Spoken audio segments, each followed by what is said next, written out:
জাতীয় নির্বাচনের তফসিলের পর ব্যানার পোস্টার সরিয়ে নিতে কাজ শুরু করেছে ঢাকার 2 সিটি কর্পোরেশন।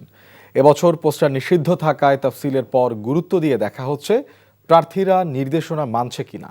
ইতোমধ্যে অনেকেই মূল সড়ক থেকে তাদের ব্যানার সরিয়ে নিয়েছে, তবে অলিগলিতে এখনও রয়ে গেছে রঙিন পোস্টার। নির্বাচন বিশেষজ্ঞরা বলছেন, নিজ উদ্যোগে পোস্টার না সরালে প্রার্থিতা বাতিলের মতো ঘটনাও ঘটতে পারে। নাজিবুর রহমানের রিপোর্ট। নির্বাচনের মাস দুয়েক আগে থেকে বড় সব রাজনৈতিক দলগুলোর ভোট চাওয়ার বিজ্ঞাপনে ছেয়ে যায় ঢাকার রাজপথ।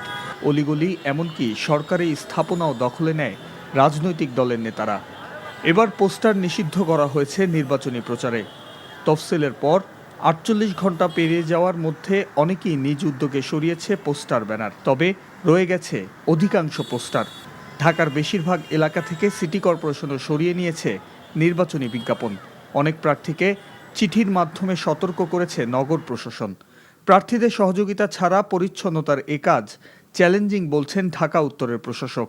গত 2 মাসে আমরা প্রায় 3.5 লাখ ব্যানার পোস্টার আমরা অপসারণ করেছি শুধুমাত্র রাজপথ থেকে। দ্যাট মিনস অলিগলির কথা যদি আমরা চিন্তা করি তাহলে এটা সিগনিফিকেন্টলি হাই হবে। বড় বড় প্রার্থী যারা আছেন যাদের পোস্টার ব্যানার বেশি, তাদেরকে আমি রিকোয়েস্ট করেছি যে আপনারা পোস্টার ব্যানারগুলো সরিয়ে নেন। কর্মী সমর্থকরা তার নিজ দায়িত্বে এটা খুলছেন, সাথে সাথে যেখানে যেখানে বাদ রয়েছে সেগুলো কিন্তু আমরা এখন রিমুভ করে দিচ্ছি। ঢাকাকে পরিচ্ছন্ন রাখতে এবার পোস্টার নিষিদ্ধের সিদ্ধান্তকে যথার্থ মনে করছেন বিশেষজ্ঞরা।